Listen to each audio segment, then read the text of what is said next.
Olá, alunos, tudo bem? Como é que vocês estão?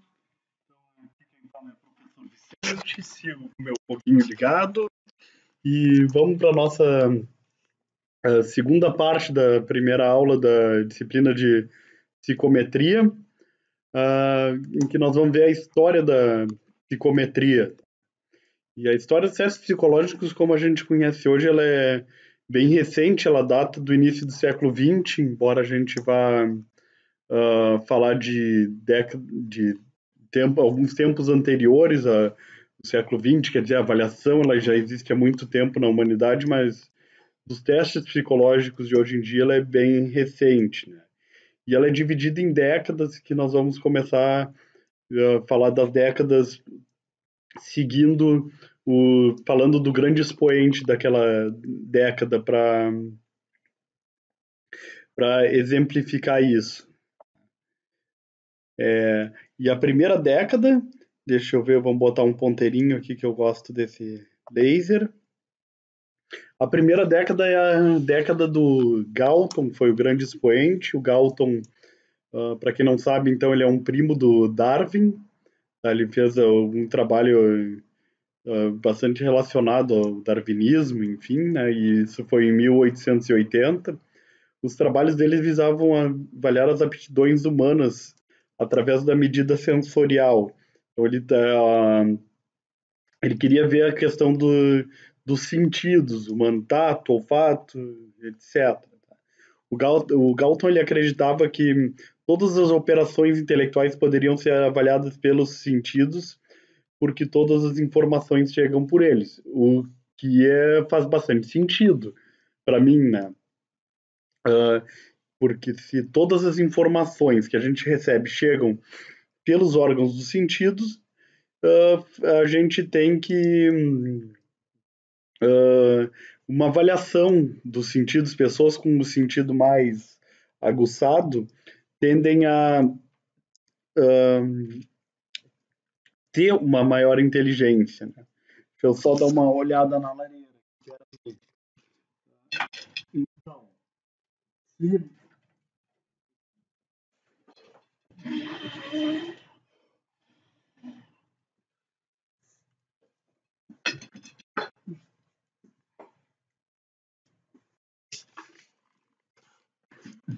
Sim, então, vamos lá. Se tudo chega pelos sentidos, pessoas com o tato mais aguçado tendem, enfim, a ter uma inteligência maior, porque se elas têm mais sentidos, o sentido mais apurado, elas vão ser mais inteligentes. Enfim. Então, isso faz bastante sentido, mas é errado. Tá. Os trabalhos especiais do Galton, então, teve uma atenção principal na discriminação do tato e do som. Então, uh, ele diversas, a lareira estourando, diversas pesquisas para mostrar o tato, enfim, funcionando, né? Se pessoa que consegue discriminar uma coisa difícil com tato, ela é mais inteligente, ou pessoa que consegue ter um ouvido mais apurado para compreender algum som, enfim. Então esse é o Galton, tá? Já com aquela fotinho, aquelas costeletas da época, enfim. Ainda nessa década de Galton foram criados testes antropométricos, tá? O nome antropo, isso aí tem a ver com o homem, né? O homem no sentido mais amplo da palavra que inclui a mulher, né? São testes para medir essa questão uh, da medida sensorial, o nome desses testes eram testes antropométricos. Ele criou as primeiras escalas de atitude, só que o objetivo dele não era avaliar as atitudes, era avaliar as emoções durante os testes sensoriais, né, porque aquilo era uma variável que interferia no teste sensorial, esse era o objetivo dele. E o desenvolvimento e simplificação dos testes estatísticos, que foi uma tarefa levada adiante pelo discípulo dele, que é o Carl Pearson. Então, a estatística ela é intimamente ligada com a psicometria, assim, ela é pré-requisito para a psicometria no nosso curso. E o Pearson, enfim, foi quem levou adiante a essa tarefa de simplificar os métodos estatísticos. O Pearson, ele é um conhecido de vocês da disciplina de estatística, de um teste chamado correlação de Pearson. Tá? Então, você deve se lembrar desse teste estatístico, é por causa do Carl Pearson. A próxima década é a década de Cattell. Né? O Cattell foi quem desenvolveu o conceito de teste mental, ou mental test. Então ele usou esse nome e ele buscava diferenças individuais e ele fundou uma área da psicologia das diferenças individuais. Tá? A avaliação psicológica ele é uma área da psicologia que busca avaliar diferenças individuais. A gente tem diversas áreas, eu já citei também na outra aula do behaviorismo, a própria psicanálise, são áreas que buscam leis gerais do ser humano. Tá? E a avaliação psicológica ela está buscando o que, que tem diferente de um ser humano para o outro. Ou seja, estou avaliando inteligência, vai ter alguém mais inteligente que o outro, um menos inteligente, e são diferentes individuais, pessoas com personalidades diferentes, tá? Então, inclusive, até tem uma revista Personality and Individual Difference, é uma revista científica da área bem famosa, dessa área das diferenças individuais. E outra, isso trouxe conflitos com o Wundt, que é tido como o grande pai da psicologia, o fundador da psicologia, e ele buscava regras universais. Assim, a psicologia foi fundada buscando leis universais do ser humano e a avaliação psicológica surgiu para tentar ver diferenças individuais. O Cattell continuou com as medidas sensoriais porque elas eram muito precisas, eram muito boas, né? São de uma área chamada psicofísica, assim, é uma área que gera leis na psicologia, uma área que se abandonou hoje em dia, mas não se deveria ter sido abandonada, enfim. Então ele continuou com essas medidas, mas ele mediu funções mais complexas como a memória, resistência à fadiga, operações aritméticas, e que são atividades intimamente mentais. O teste dele não apresentou resultados congruentes com outra medida, embora ele fosse no caminho certo, né? Mas o teste dele era muito ruim. Mas, enfim, a contribuição de ir no caminho certo foi muito boa para essa década, mas o teste não tinha congruência, por exemplo, desempenho escolar, assim, né? A pessoa mais inteligente ela tem que ter um desempenho escolar melhor, ou tende, assim, isso aí mas o teste dele não tinha essa congruência. Então, isso aqui é a cara do Cattell, né, para se conhecerem, enfim. E aí nós vamos para 1900, que a gente disse que aí nós começamos o século XX, que é onde começam os testes psicológicos propriamente ditos. E o grande expoente foi na França, que é o Binet.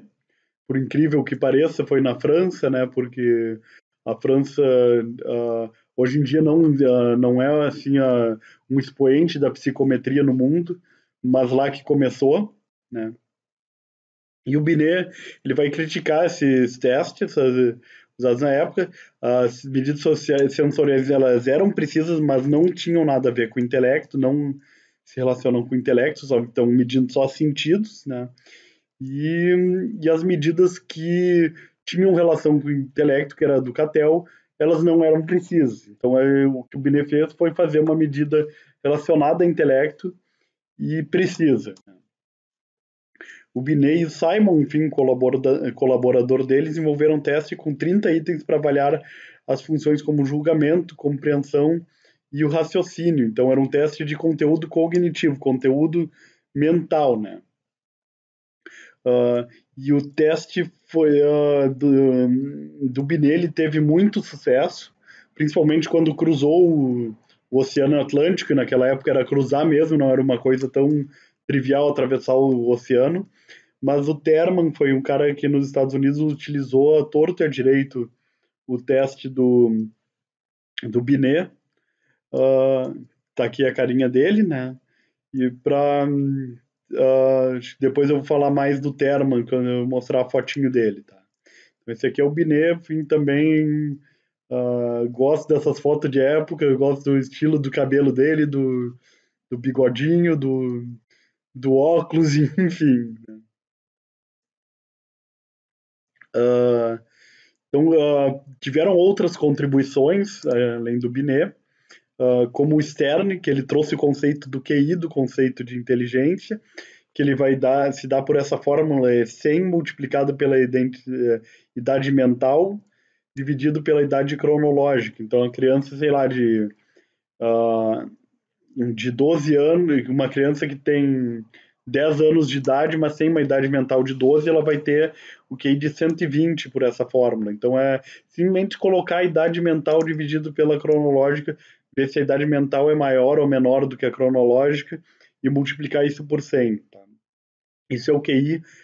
Hoje, a fórmula do QI, ela tem a ver com desvio padrão, tem a ver com quantos desvios padrões acima da média ou abaixo da média. Em geral, dependendo do teste, tem uma fórmula diferente, mas em geral, cada 15 pontos de QI significa que a pessoa está um desvio padrão acima da média ou abaixo da média. Então, 115 é uma pessoa um desvio padrão acima da média e 85 essa pessoa é um QI, que alguém está um desvio padrão abaixo da média de QI, 100 é uma pessoa que tem um QI na média, tá? Então essa é a fórmula atual, mas naquele tempo do Stern era a idade mental dividido pela cronológica. O outro grande expoente dessa década que foi bastante efervescente, enfim, foi o Spearman, que vocês também podem se lembrar da estatística da correlação de Spearman, e o Spearman trouxe o desenvolvimento da teoria psicométrica, de grande colaboração aí, e ele trouxe o conceito de fator G, ou fator geral da inteligência. O Spearman trouxe a ideia de que existia uma única inteligência. Tá? E isso vai se... Depois nós vamos ver, o Thurston questionou isso um pouco, né?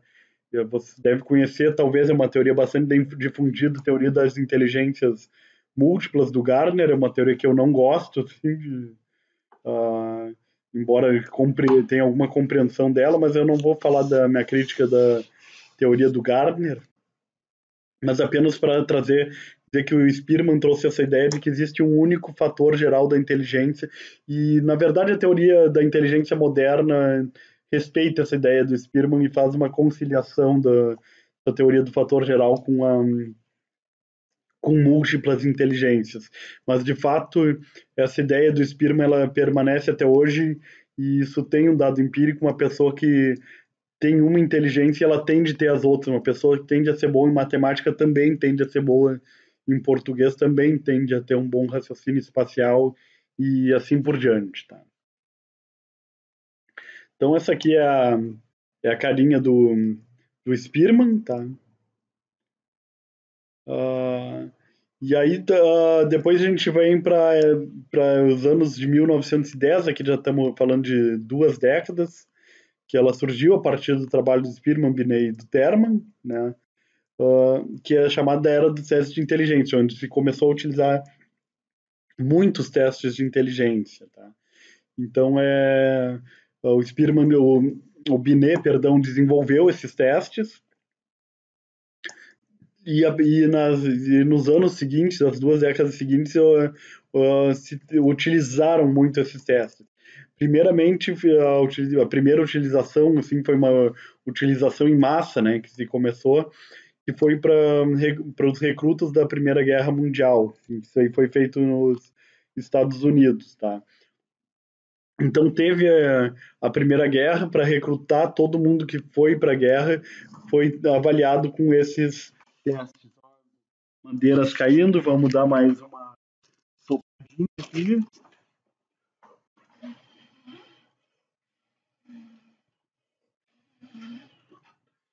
Pelo menos a gente se distrai, dá umas interrompidas na aula, faz uns breaks aqui.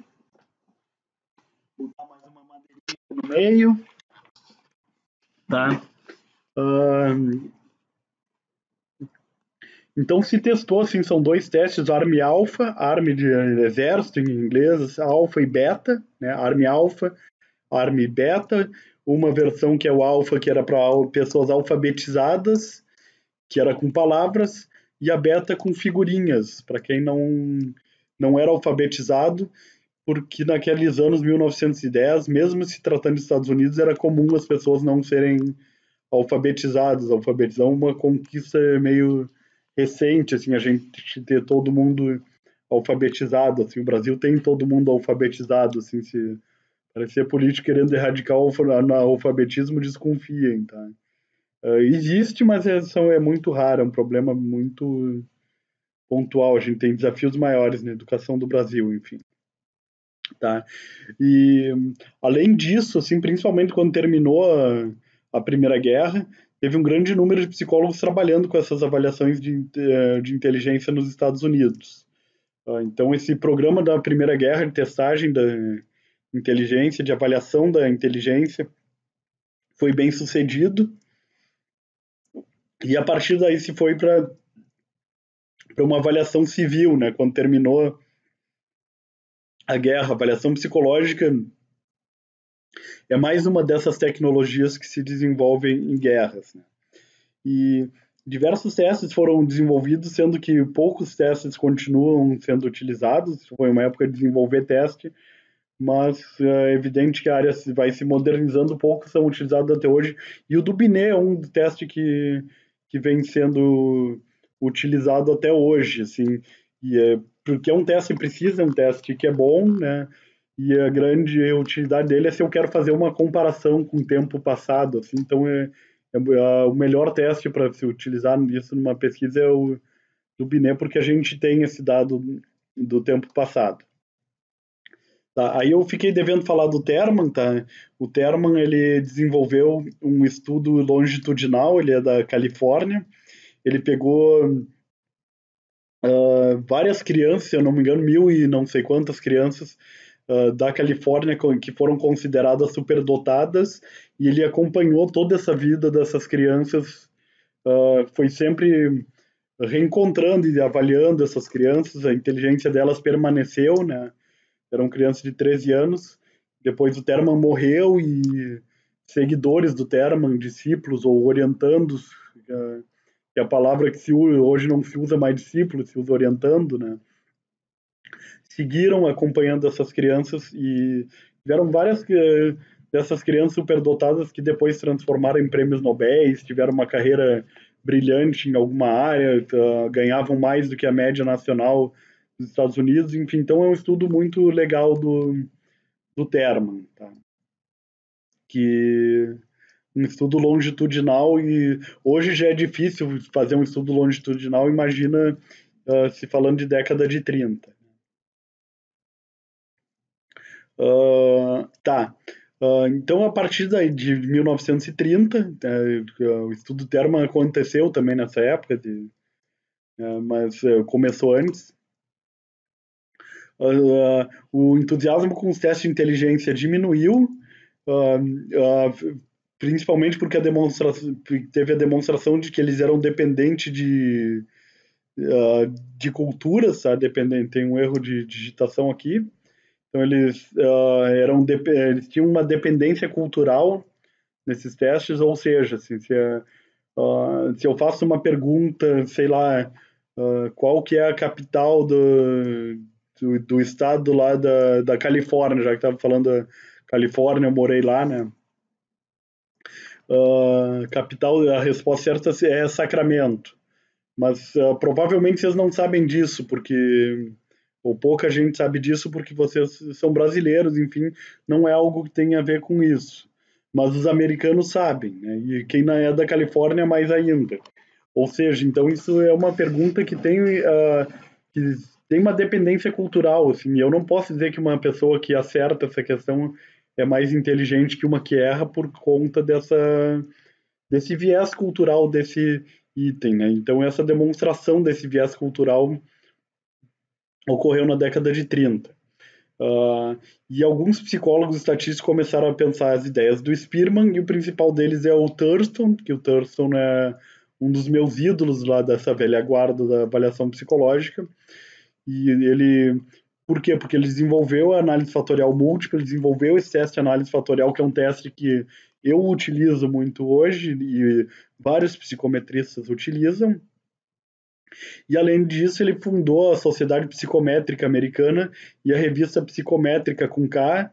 Ambos existem até hoje. Assim, eu participei do congresso da Psychometric Society, né, e a revista Psicométrica existe até hoje. Enfim, são revistas das técnicas estatísticas para psicometria e é bastante complexo, assim, se alguém quiser se aventurar a ler a revista psicométrica, boa sorte, assim, não sei se você vai entender. Eu tenho dificuldade para entender o que está escrito lá naquela revista, e mesmo o congresso da Sociedade Psicométrica, da Psychometric Society, né, que já é uma sociedade internacional, mas é um congresso que eu tenho dificuldade de acompanhar. Aliás, não sei se o último ou penúltimo foi realizado em Santiago do Chile, aqui perto, tá? Então esse aqui é o Thurston, para vocês conhecerem a cara dele. Mas isso para mostrar que a psicometria foi tomando uma cara. Quando ganha uma revista científica, ganha uma sociedade, a psicometria já está sendo uma área, né? Assim, é. E tá. Aí nós vamos para 1940 até 1980, que é a chamada da era da sistematização. E aqui a gente vai ter duas tendências, uma de síntese e uma de crítica. A tendência de síntese se vem na teoria clássica dos testes, que tem a ver com essa análise fatorial, teoria da medida escalar, a própria análise fatorial, enfim, o surgimento de medidas da personalidade, porque até então a gente estava só interessado em inteligência, mas a partir daqui a gente já começou a falar de medir personalidade, avaliar a personalidade e outros construtos, né? A medida da inteligência ela não deixou de existir. O desenvolvimento de trabalhos de coletânea dos testes inteligentes, os testes existentes, perdão, porque você pode imaginar que era um mundo sem Google, enfim, que a gente não pode sair atrás dos testes. Então, alguém que faça um trabalho de coletânea de uma enciclopédia dos testes inteligentes de novo, que testes existentes, então isso é um grande trabalho, enfim, de coletânea. E além de diretrizes para a utilização de testes psicológicos, que foi da APA, a Associação Americana de Psicologia, American Psychological Association. Então, é uma grande entidade da psicologia. Esse aqui é o Cronbach, tá? Para a gente falar dessa tendência de síntese, tá? Da lenha tropeçando. E o Cronbach, a gente não aprendeu isso na estatística, vamos aprender na psicometria. O alfa de Cronbach, enfim, ela é uma técnica para estatística para avaliar a precisão de instrumentos. O Cronbach era professor de Stanford, então isso aqui ele está dando aula, provavelmente em Stanford, tá? E o Cronbach ele desenvolveu várias enfim, ele tem um livro do Cronbach muito bom dessa área de avaliação psicológica, um livro-texto. Poderia até utilizar o livro do Cronbach para a disciplina aqui. Vou dar uma sopradinha aqui, aí vocês ficam olhando o Cronbach.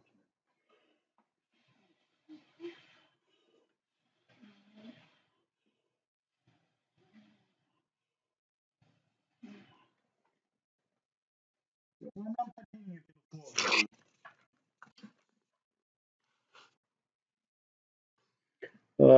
E na parte da crítica, então a gente tem os problemas da escala de medida utilizada, a crítica à teoria clássica dos testes pelo Lord e Novick, então isso fez surgir uma teoria do traço latente, ou a própria teoria de resposta ao item, tem essas bases nessa crítica do Lord, né?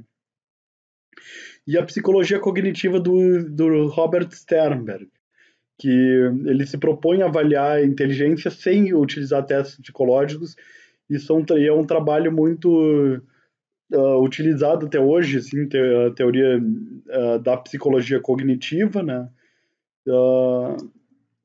que ela é a base científica da terapia cognitiva, mas não confundam psicologia cognitiva, que é uma ciência, com,